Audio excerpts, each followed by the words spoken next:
దేశ రాజకీయాల్లో సంచలనం సృష్టించి ఎన్నో సంక్షేమ పథకాలకు ఆద్యుడు అన్న ఎన్టీఆర్ అన్నారు మంత్రి నిమ్మల రామానాయుడు. ఉమ్మడి రాష్ట్రంలోనే ఎన్నో ఇరిగేషన్ ప్రాజెక్టులకు రూపకల్పన చేసిన గొప్ప దార్శనికుడు అని గుర్తు చేశారు.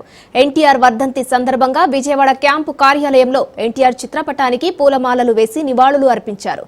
రాయలసీమ ప్రాంతానికి తాగు, సాగునీరందించేలా ఇరిగేషన్ ప్రాజెక్టులు నిర్మించారన్నారు.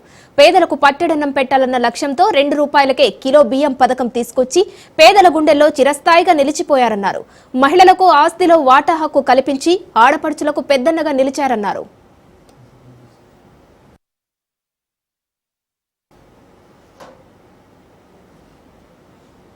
వర్ధంతిని పురస్కరించుకొని ఈరోజు పెద్ద ఎత్తున తెలుగుదేశం పార్టీ శ్రేణులు ఆయనకి ఘనమైనటువంటి నివాళులు అర్పిస్తాం.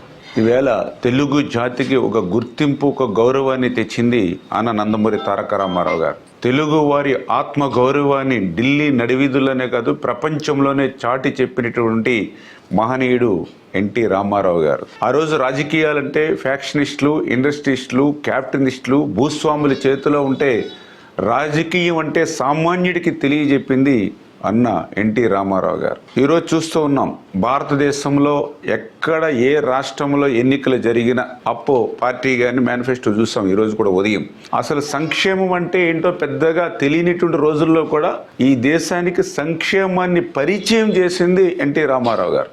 ఆ రోజు కిలో ₹2 బియ్యం అంటే ఎన్టీఆర్ అంటే కిలో ₹2. చీర దావతి పథకాన్ని తీసుకురావడం కానీ, పెన్షన్ అంటే ఉద్యోగస్తులకి కాదు, ఎవరైతే వృద్ధులు, వితంతులు, దివ్యాంగులు ఉన్నారో ₹5 వాళ్ళకి పింఛన్ ప్రారంభించడం కానీ.